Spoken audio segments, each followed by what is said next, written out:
ملک بھر میں مونسون بارشوں کا آغاز ہو گیا ہے۔ اس دوران ملک کے کئی مقامات پر بے احتیاطی کے سبب اور ناگہانی حادثات کے نتیجے میں ہلاکتیں بھی ہوئیں۔ تاہم کراچی میں بھی عید کے تیسرے روز سے اب تک ہونے والی بارش کے پانی میں کرنٹ لگنے سے ہلاکتوں کے واقعات پیش آئے۔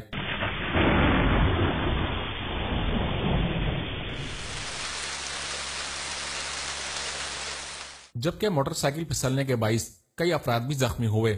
اللہ تبارک و تعالی انتقال کرنے والے عاشقان رسول کی مغفرت فرمائے اور زخمیوں کو صحت عطا فرمائے۔ محکمہ موسمیات کی حالیہ پیش گوئی کے مطابق کراچی میں بارش کا سلسلہ وقفے سے جاری رہے گا۔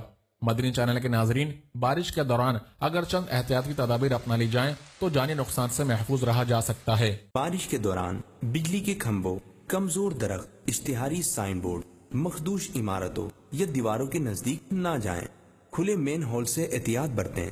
ہلکی برسات میں روڈ پر چکناہٹ ظاہر ہو جاتی ہے جس سے حادثات جنم لیتے ہیں۔ بارش میں اپنی گاڑیاں بالخصوص موٹر سائیکل کو دھیمی رفتار کے ساتھ بڑی احتیاط سے چلائیں۔ اللہ عز و جل کی نعمت بارش میں پڑھی جانے والی دعا بھی ہے۔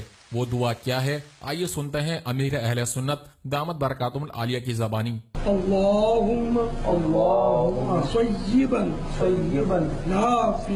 نافعا، یعنی اے اللہ خوشحال کرنے والی بارش برسا۔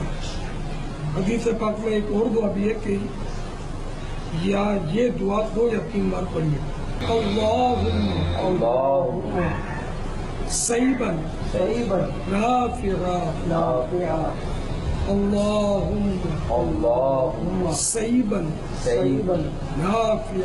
نافعا، یعنی یا اللہ خوب برسنے والی اور نفع بخش بارش برسا۔